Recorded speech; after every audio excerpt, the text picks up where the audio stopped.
نحمده ونستعينه ونستغفره ونعوذ بالله من شرور أنفسنا ومن سيئات أعمالنا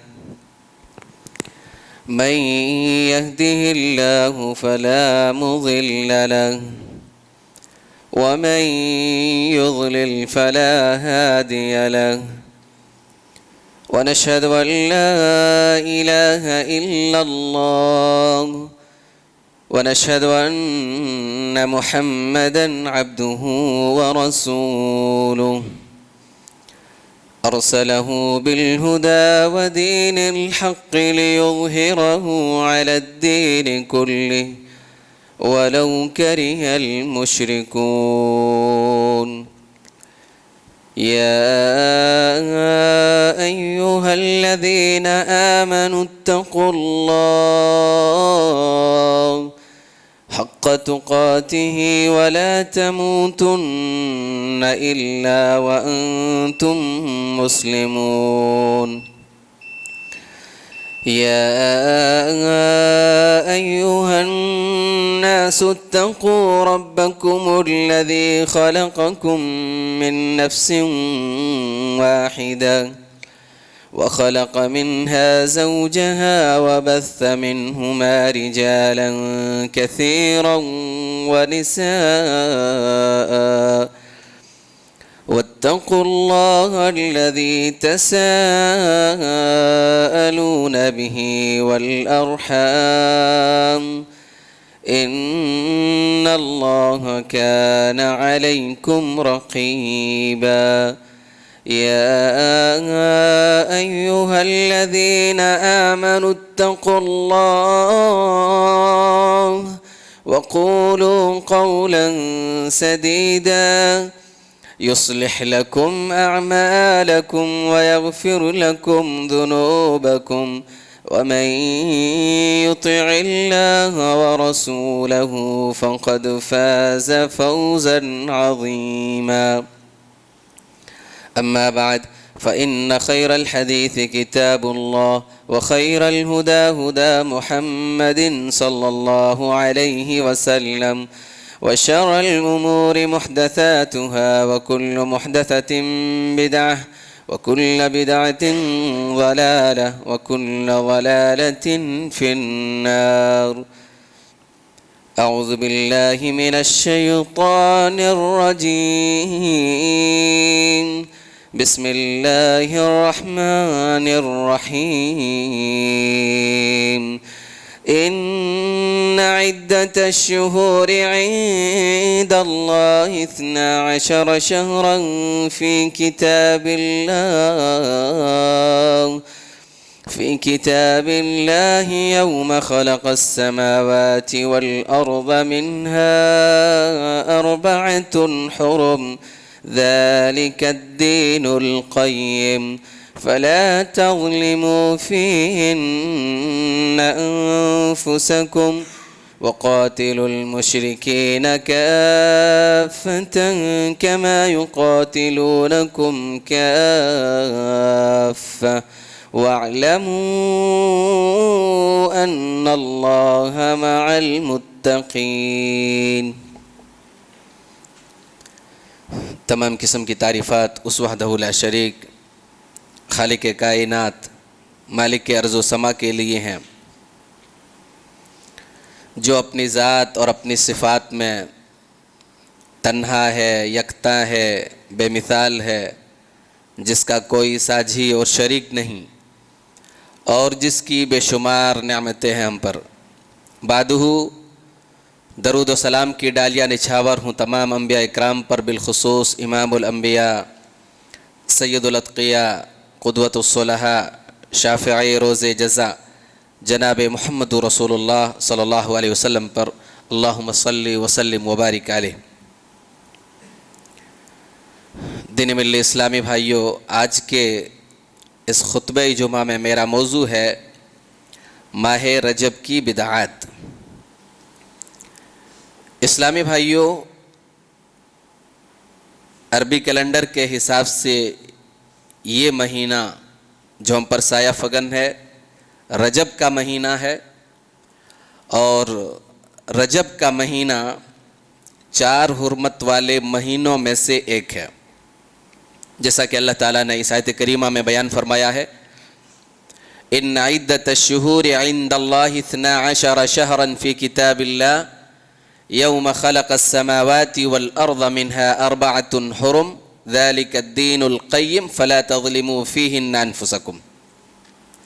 بے شک مہینوں کی گنتی اللہ تعالیٰ کے نزدیک 12 ہے، اور یہ اس دن سے ہے جس دن سے جب سے اللہ تعالیٰ نے آسمانوں اور زمین کو پیدا کیا ہے، منہا 4 حرم، ان میں سے 4 مہینے حرمت و ادب کے ہیں، یعنی ابتدائی کائنات سے جب سے اللہ تعالیٰ نے یہ کائنات پیدا کیا، اس کائنات کی تخلیق فرمائی، مہینوں کی تعداد بھی مقرر فرما دی کہ وہ مہینوں کی تعداد 12 ہے، اور ان میں سے 4 مہینے حرمت و ادب کے مہینے ہیں۔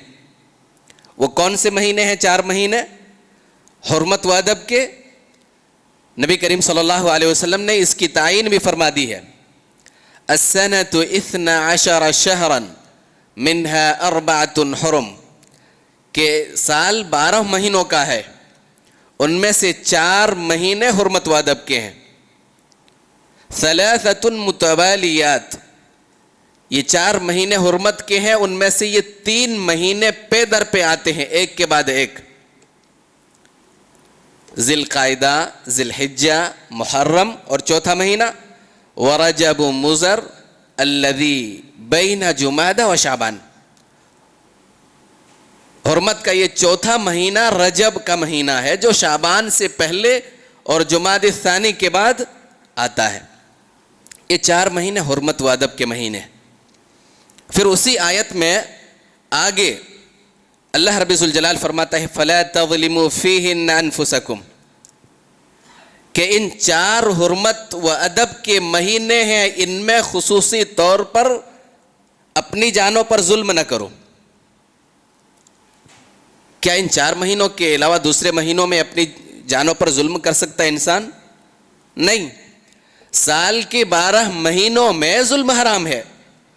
پھر اللہ تعالیٰ نے ان 4 مہینوں کو خاص کر دیا، خصوصیت کے ساتھ ان 4 مہینوں میں کوئی ظلم نہیں کر سکتا۔ ظلم سے کیا مراد ہے؟ اس سے ایک مراد تو یہ ہے کہ ان مہینوں میں جنگ و جدال اور قتال نہ کیا کرو، جیسا کہ اللہ رب ذوالجلال کا فرمان ہے یسألونک عن الشہر الحرام قتال فیہ قل قتال فیہ کبیر۔ اے نبی صلی اللہ علیہ وسلم، یہ لوگ آپ سے ان حرمت والے مہینوں میں جنگ و جدال اور قتال کے بارے میں، لڑائی جھگڑا کے بارے میں پوچھ رہے ہیں، آپ بتلا دیجئے قل قتال فیہ کبیر، آپ جواب دے دیجئے کہ ان حرمت والے مہینوں میں جنگ کرنا، قتال کرنا بہت بڑا گناہ ہے۔ اور اس کا دوسرا مطلب یہ بھی ہے کہ ان 4 حرمت والے مہینوں میں خصوصی طور پر گناہوں سے بچو، برائیوں سے اور نافرمانیوں سے بچو۔ کیوں؟ کیونکہ یہ حرمت اور ادب کے مہینے ہیں،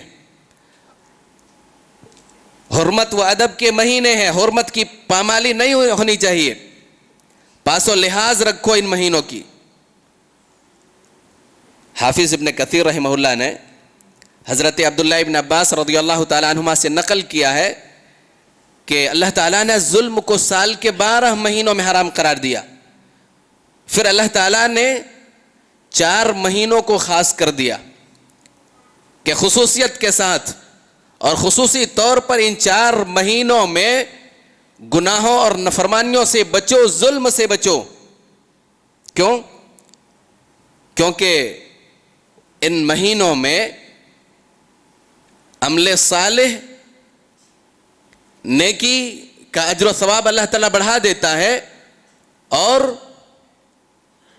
نافرمانیوں اور برائیوں کا گناہ بھی ان مہینوں میں بڑھ جاتا ہے۔ اسی لیے خصوصیت کے ساتھ روکا ہے کہ ظلم نہ کرو، گناہ سے بچو، نافرمانیوں سے بچو۔ اور یقیناً سارا کا سارا وقت اللہ کا ہے، اللہ تعالیٰ جس مہینے کو چاہے فضیلت دے دے، جس دن کو چاہے فضیلت دے دے، جس لمحے کو چاہے فضیلت دے دے، جس جگہ کو چاہے فضیلت دے دے، یہ اللہ کے اختیار میں ہے۔ جس طرح سے اللہ رب ذوالجلال نے نیکیوں کے اعتبار سے رمضان المبارک کو چن لیا، ماہ رمضان کی جو فضیلت ہے وہ کسی اور دوسرے مہینے کو وہ فضیلت حاصل نہیں ہے۔ اور پھر اسی رمضان میں ایک رات ایسی آتی ہے کہ جو فضیلت اس رات کو حاصل ہے وہ کسی اور رات کو وہ فضیلت حاصل نہیں ہے۔ لیلۃ القدر خیر من الف شہر، لیلۃ القدر میں کی جانے والی عبادت کا اجر و ثواب 1000 مہینوں کی عبادت کے اجر و ثواب سے بہتر ہے۔ اسی طرح سے جس لمحے کو چاہے اللہ تعالیٰ فضیلت دے دے، جمعے کے دن ایک ایسا لمحہ آتا ہے کہ اس لمحے میں اگر بندہ جو کچھ بھی رب سے مانگے، اللہ رب ذوالجلال اس کی ہر خواہش، اس کی ہر دعا کو قبول کرتا ہے۔ اس میں اختلاف ہے کہ وہ لمحہ کون سا ہے، کس وقت آتا ہے، اور زیادہ صحیح بات یہ ہے کہ عصر اور مغرب کے درمیان وہ لمحہ آتا ہے۔ ہمارے اسلاف جمعے کے دن عصر کی نماز پڑھ کر کے مغرب سے پہلے اٹھتے نہیں تھے، بیٹھ جاتے، وہ لمحہ تلاش کرتے تھے۔ ہمیں کیا چاہیے اللہ رب ذوالجلال سے، کیا شکوہ ہے ہمیں، کیا پریشانی ہے، رب کے سامنے وہ رکھا کرتے تھے۔ عصر سے اور مغرب کے درمیان وہ اٹھتے نہیں تھے، اپنے رب کو پکارتے تھے، جو پریشانی ہوتی اس پریشانی کو رب کے سامنے رکھا کرتے تھے۔ اسی طرح سے اللہ رب ذوالجلال کو یہ بھی اختیار ہے کہ جس جگہ کو چاہے فضیلت دے دے۔ حرم کی جو فضیلت ہے وہ کسی اور جگہ کو وہ فضیلت حاصل نہیں ہے۔ حرم میں ایک نماز پڑھنا 1,00,000 نمازوں کے برابر اجر و ثواب رکھا اللہ تعالیٰ نے۔ اس مسجد میں آپ 1,00,000 نماز پڑھیں اور حرم میں 1 نماز پڑھیں، کتنی بڑی فضیلت ہے۔ اور یہاں اس مسجد میں ایک آدمی کتنے سالوں میں 1,00,000 نماز پڑھ سکتا ہے؟ ڈیلی 5 نمازیں پڑھتا ہے ایک آدمی۔ اگر کیلکولیٹ کریں گے تو 54-55 سال میں ایک آدمی 1,00,000 نمازیں پڑھتا ہے، اور وہاں 1 نماز پڑھے تو گویا کہ اس کی عمر میں 54-55 سال کا اضافہ ہو گیا۔ کتنی بڑی فضیلت اللہ تعالیٰ نے رکھی ہے، 1 نماز وہاں پڑھی، 1,00,000 نمازوں کا اجر و ثواب اللہ رب ذوالجلال عطا کرتا ہے۔ تو سب اللہ کے اختیار میں ہے، جس مہینے کو چاہے فضیلت دے دے، جس دن کو چاہے فضیلت دے دے، جس لمحے کو چاہے فضیلت دے دے، جس جگہ کو چاہے فضیلت دے دے۔ اسی طرح سے یہ مہینے ہیں حرمت کے مہینے، ان مہینوں میں اگر کوئی نیکی اور اجر و ثواب کا کام کرتا ہے، عمل صالح کرتا ہے، تو اس کی نیکیاں بڑھ جاتی ہے، اجر و ثواب بڑھ جاتا ہے، اور کوئی نافرمانی کرتا ہے تو اس کا گناہ بھی بڑھ جاتا ہے۔ جس طرح سے حرم کی یہ فضیلت ہے کہ اجر و ثواب کے اعتبار سے 1,00,000 نمازوں کے برابر اجر و ثواب عطا کرتا ہے۔ اگر کوئی شخص وہاں بیٹھ کر کے کوئی چوری کرتا ہے اور ایک شخص گھر میں چوری کرتا ہے یا یہاں چوری کرتا ہے، کیا ان دونوں کے گناہ میں یکسانیت ہے؟ کیا ان دونوں کو گناہ برابر ملے گا؟ نہیں۔ جس طرح سے وہاں کی فضیلت ہے، اللہ تعالیٰ نے نیکیاں بڑھا دی ہیں، گناہ بھی بڑھا دیا ہے۔ اگر کوئی وہاں جا کر کے چوری کرتا ہے، نافرمانی کرتا ہے، تو اس کا گناہ بھی زیادہ ہے یہاں کے مقابلے میں۔ بالکل اسی طرح یہ حرمت والے مہینے ہیں، اگر ان مہینوں میں اگر کوئی نافرمانی کرتا ہے، گناہ کا کام انجام دیتا ہے، برائیاں انجام دیتا ہے، تو اس کا گناہ بھی کئی گنا بڑھ جاتا ہے۔ پھر میرے اسلامی بھائیوں، ان بدعتیوں کا، ان مشرکوں کا، ان خرافاتیوں کا کیا حال ہوگا جو خصوصاً اس ماہ رجب میں بے شمار بدعات اور خرافات انجام دیتے ہیں؟ ان کا کیا انجام ہوگا؟ آئیے دیکھتے ہیں کہ کون سے بدعات اور خرافات وہ انجام دیتے ہیں۔ ایک مشہور ترین بدعت جو اس ماہ رجب میں انجام پاتی ہے وہ صلاۃ الرغائب کے نام سے موسوم ہے۔ صلاۃ الرغائب کے تعلق سے بہت ساری جھوٹی حدیثیں اور بہت ساری من گھڑت احادیث وارد ہوئی ہیں۔ بعد کے لوگوں نے ان احادیث کو اپنی طرف سے بنائی اور نبی کریم صلی اللہ علیہ وسلم کی طرف منسوب کر دیا. عربی کے چند کلمات اپنی زبان سے ادا کر کے نعوذ باللہ نبی کریم صلی اللہ علیہ وسلم کی طرف منسوب کر دیا کہ یہ نبی صلی اللہ علیہ وسلم کا قول ہے, نبی صلی اللہ علیہ وسلم کی احادیث ہے. ان جھوٹی حدیثوں میں ایک حدیث بیان کی جاتی ہے, رجب شہر اللہ, رجب اللہ کا مہینہ ہے, وشعبان شہری, شعبان میرا مہینہ ہے, ورمضان شہر امتی, رمضان میری امت کا مہینہ ہے. اور پھر اس کے بعد کچھ جھوٹے فضائل ذکر کیے گئے کہ جو شخص رجب کی پہلی جمعرات کے دن کا روزہ رکھے اور پھر افطار کرنے کے بعد مغرب اور عشاء کے درمیان 12 رکعت نماز ادا کرے, جسے 12 نماز بھی کہا جاتا ہے, 12 رکعت نماز ادا کرے. کس طرح سے؟ 2 رکعت کر کے, اور اس طرح سے پڑھے کہ ہر رکعت میں سورہ فاتحہ کے بعد 3 مرتبہ سورہ قدر اور 12 مرتبہ سورہ اخلاص پڑھے.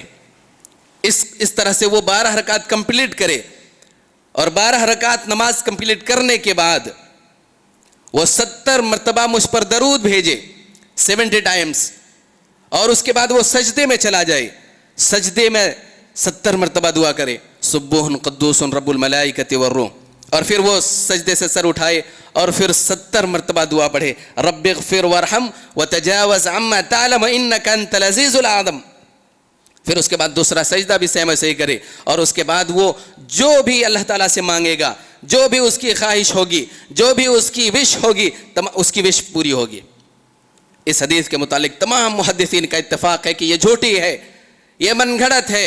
بعد کے لوگوں نے اس حدیث کو اپنی طرف سے بنائی, بعد کے لوگوں نے اپنی طرف سے اسے گڑھی ہے اور نبی کریم صلی اللہ علیہ وسلم کی طرف منسوب کر دیا. یہ جھوٹے فضائل ہیں رجب کے یہ, اور اسی کو صلاۃ الرغائب کا نام دیا, صلاۃ الرغائب کا نام. خود فقہاء احناف نے اپنی کتابوں میں لکھا ہے کہ اس نماز کا وجود 480 ہجری میں ہوا. یعنی نبی کریم ہجری کیا ہوتا ہے؟ ہجری سال کا آغاز کب ہوا؟ یعنی نبی صلی اللہ علیہ وسلم نے جب مکے سے مدینہ ہجرت کیا اس وقت سے ہجری سال کا آغاز ہوا, اسٹارٹنگ. اور ہجرت کے بعد بھی نبی صلی اللہ علیہ وسلم تقریباً 10 سال موجود رہے. یعنی نبی کریم صلی اللہ علیہ وسلم کی وفات کے تقریباً 470 سال کے بعد یہ نماز وجود میں آئی. مطلب یہ کتاب و سنت, اس میں کتاب و سنت سے اس کا کوئی تعلق نہیں. نہ نبی صلی اللہ علیہ وسلم نے ایسی کوئی نماز پڑھی ہے, نہ صحابہ اکرام نے ایسی کوئی نماز پڑھی ہے, نہ نبی صلی اللہ علیہ وسلم نے کوئی حکم دیا ہے, نہ ترغیب دی ہے, نہ کتاب و سنت سے اس کا کوئی تعلق ہے. اس سے معلوم ہوا کہ 5ویں صدی ہجری میں اس نماز کا وجود میں آیا. یہ دین کا حصہ کیسے ہو سکتا ہے؟ اس سے معلوم ہوا کہ یہ دین میں ایک نیا کام ہے, اور ہر نیا کام بدعت ہے, اور ہر بدعت گمراہی ہے, اور ہر گمراہی جہنم میں لے جانے والی. یہ صلاۃ الرغائب کے نام سے ایک بدعت مشہور ہے. اسی طرح سے اس ماہ رجب میں انجام پانے والی بدعات میں سے ایک بدعت رجب کے مخصوص روزے ہیں. کچھ روزے خاص کیے ہوئے ہیں, انہوں نے مخصوص روزے رکھتے ہیں, اور نبی کریم صلی اللہ علیہ وسلم سے کوئی بھی اس مہینے میں مخصوص روزے کے تعلق سے کچھ بھی ثابت نہیں ہے. امام شوکانی رحمہ اللہ نے علی بن ابراہیم العطار سے نقل کیا ہے کہ مخصوص رجب کے مخصوص روزوں کے متعلق جو کچھ بھی بیان کیا جاتا ہے کہ سب کے سب جھوٹی ہے, موضوع ہے, ضعیف ہے اور بے بنیاد ہے. ان جھوٹی احادیث میں سے ایک حدیث بیان کی جاتی ہے کہ رجب عظمت والا مہینہ ہے, عظمت والا مہینہ ہے. اور پھر کہا کہ جو شخص اس مہینے میں ایک دن کا روزہ رکھے اللہ تعالیٰ اس کے لیے 1000 سال کے روزے لکھ دیتا ہے. جو شخص 2 دن کے روزے رکھے اس کے لیے 2000 سال کے روزے لکھ دیے جاتے ہیں.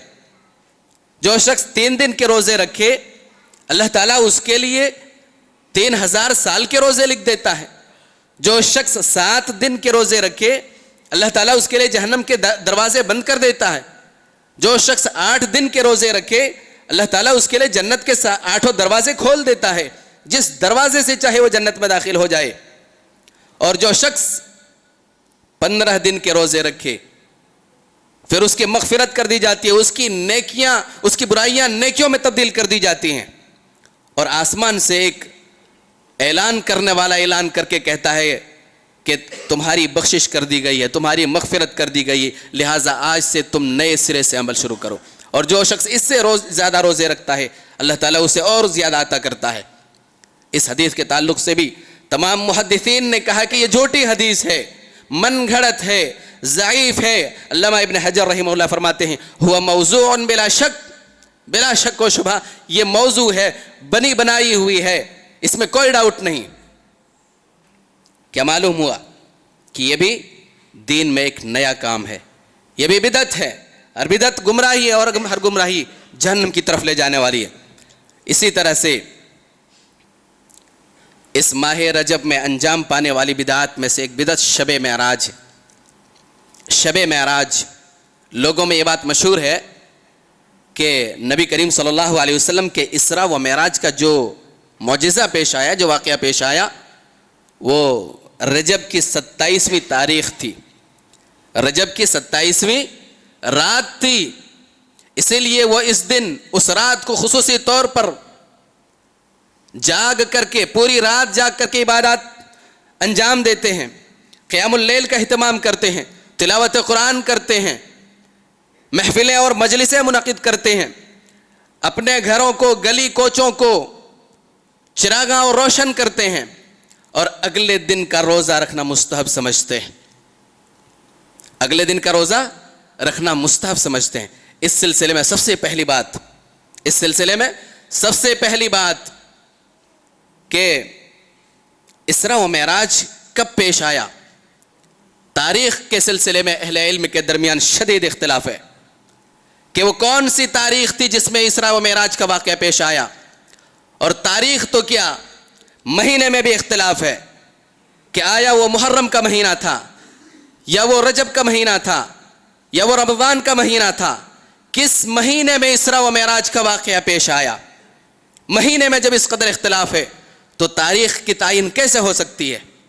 دوسری بات، اگر بالفرض یہ ثابت بھی ہو جائے کہ جو اسراء و معراج کا جو واقعہ پیش آیا وہ 27ویں رات تھی رجب کی، تب بھی یہ ثابت نہیں ہے کہ اس رات کی کوئی فضیلت ہو اور اگلے دن کا روزہ رکھنا مستحب ہے۔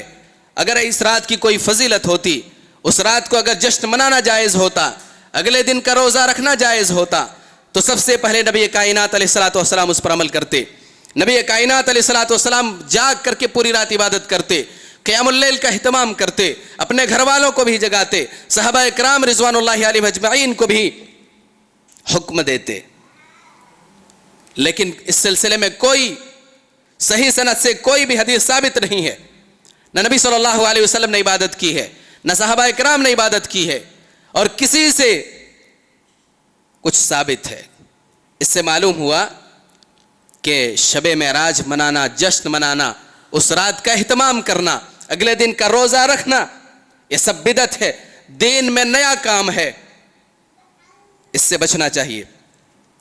اسی طرح سے اس ماہ رجب میں انجام پانے والی بدعات میں سے ایک بدعت رجب کے کونڈے بھرنے کی شامل ہے۔ اس تعلق سے امام جعفر صادق رحمہ اللہ کے تعلق سے ایک واقعہ اور ایک کہانی بیان کی جاتی ہے، خود ساختہ اور گڑی ہوئی کہانی، کہ انہوں نے کہا کہ جو شخص آج یعنی 22 رجب کو میرے نام کی نظر کے طور پر کونڈے بھر کر تقسیم کرے گا، اس کی ہر وش پوری ہو جائے گی، اس کی ہر خواہش پوری ہوگی۔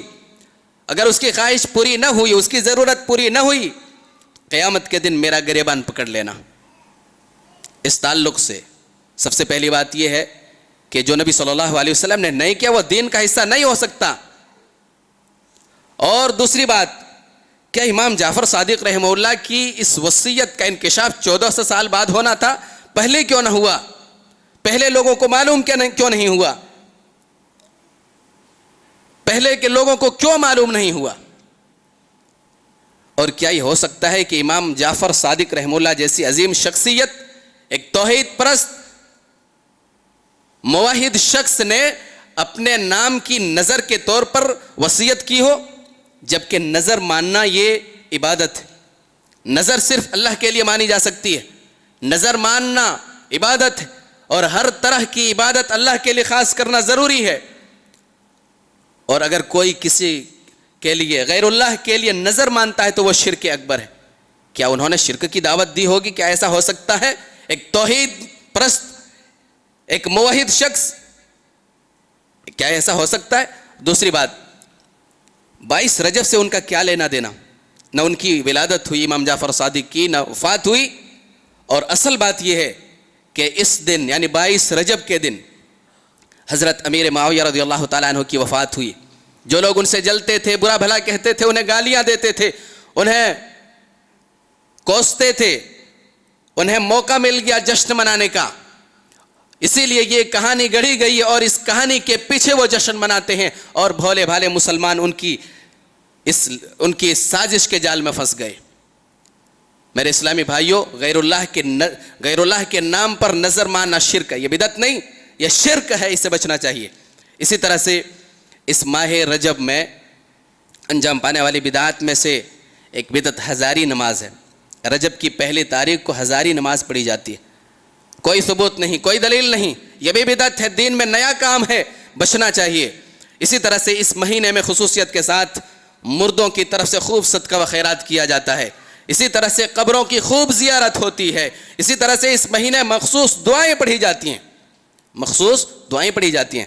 میرے اسلامی بھائیوں، یہ تمام کے تمام بدعات اور خرافات ہیں، ان سے بچنا چاہیے۔ اور اس سلسلے میں یاد رکھنا چاہیے، نبی کریم صلی اللہ علیہ وسلم نے فرمایا، من احدث فی امرنا هذا ما لیس منہ فہو رد، کہ جس نے میرے دین میں، اسلام میں، شریعت میں جس نے کوئی نیا کام ایجاد کیا جو دین سے نہیں ہے، وہ ناقابل قبول ہے، وہ مردود ہے، اللہ کے یہاں ریجیکٹڈ ہے، وہ یہاں اللہ کے یہاں ان ایکسیپٹیبل ہے، وہ اس سے بچنا چاہیے۔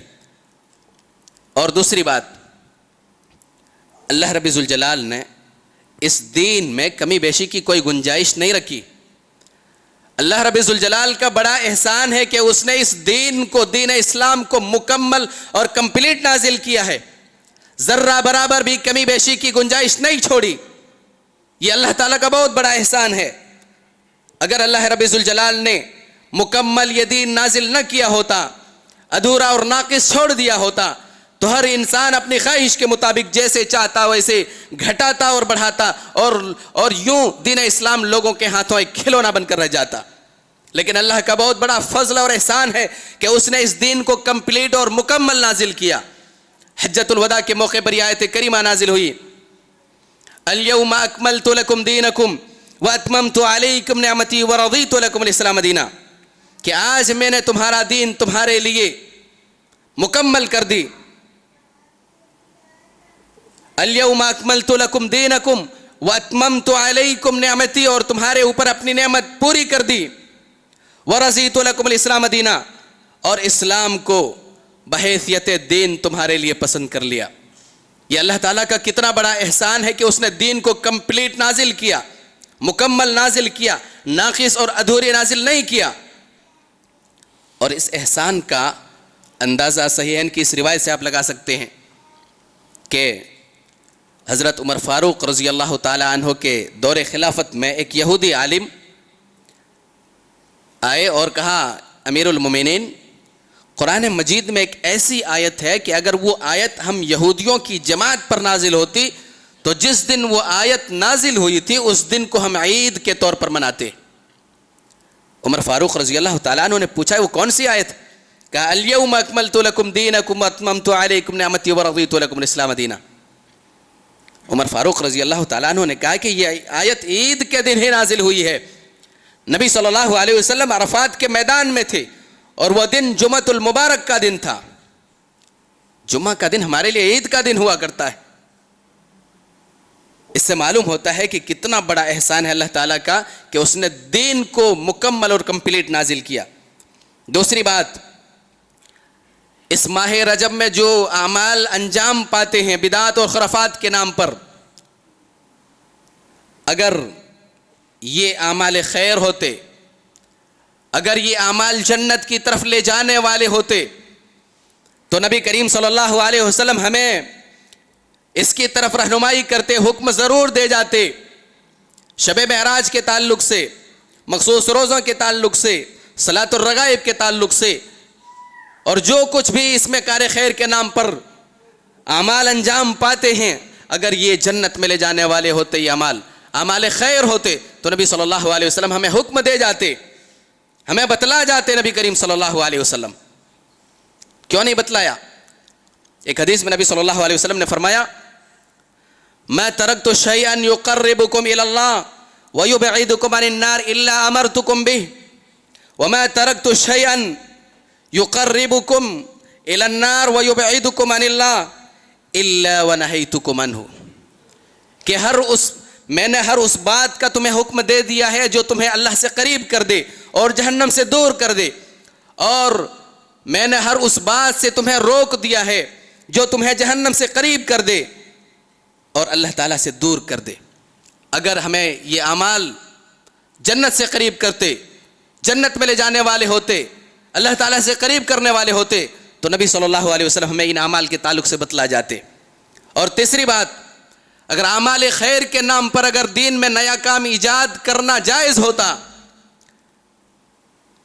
اعمال خیر کے نام پر اگر دین میں نیا کام ایجاد کرنا جائز ہوتا، تو نبی کریم صلی اللہ علیہ وسلم ان صحابہ اکرام کو تنبیہ نہ فرماتے، ان سے ناراض نہ ہوتے۔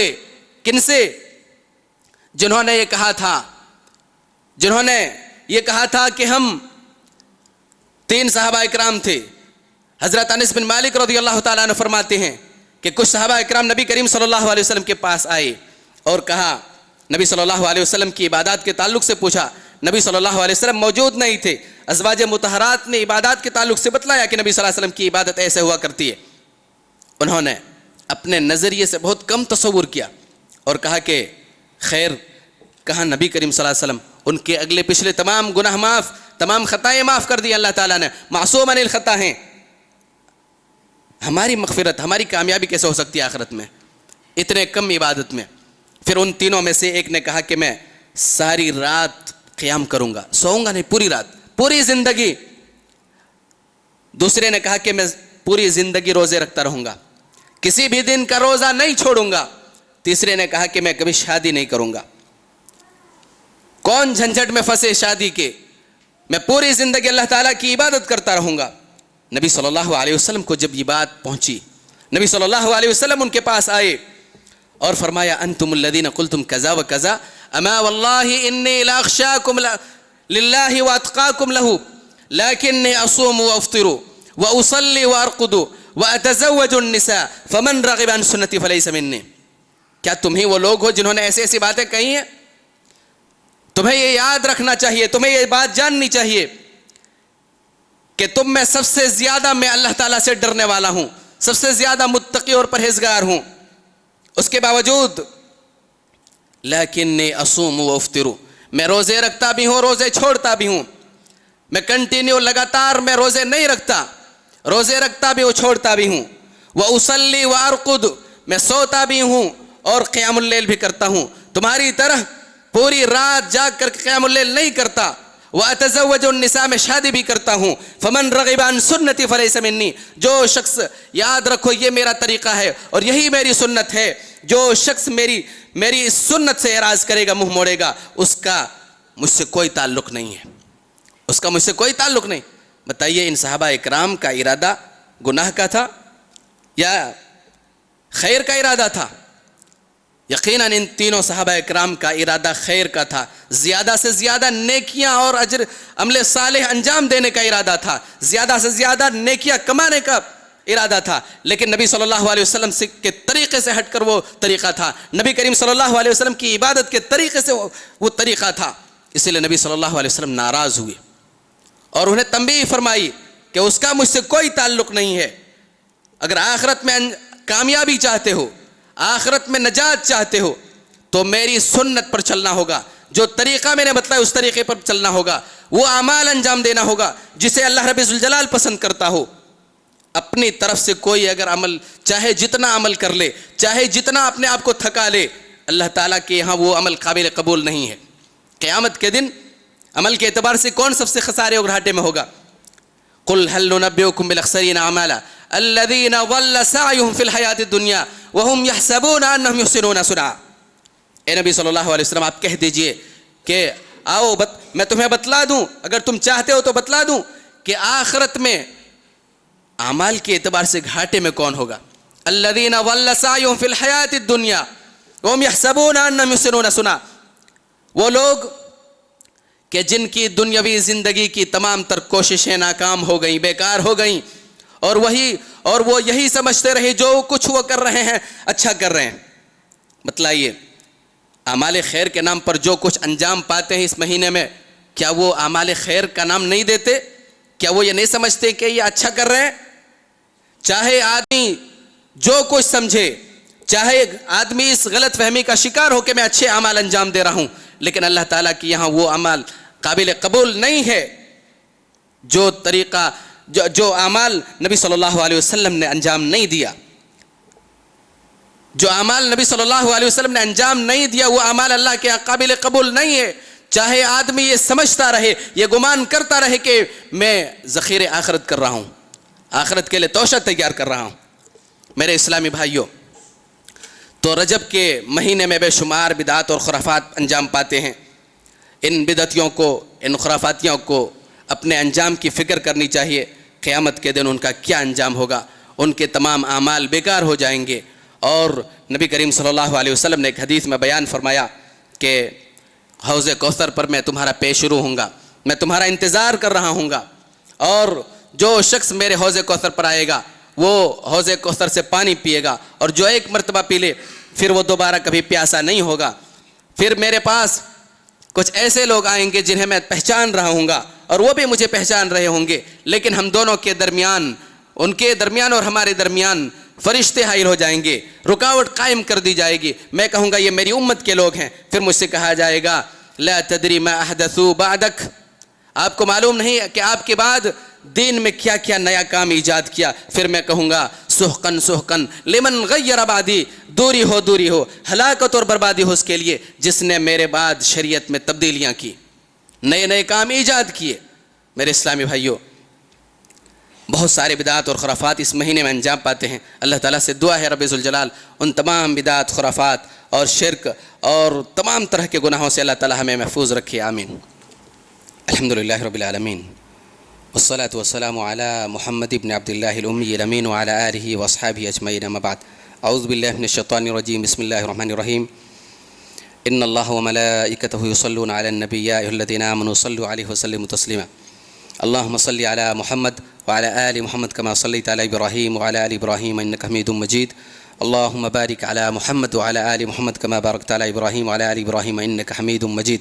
عباد الله رحمكم الله، إن الله يأمر بالعدل والإحسان وإيتاء ذي القربى وينهى عن الفحشاء والمنكر والبغي يعظكم لعلكم تذكرون، اذكروا الله يذكركم وادعوه يستجيب لكم ولذكر الله أكبر، الله يعلم ما تصنعون۔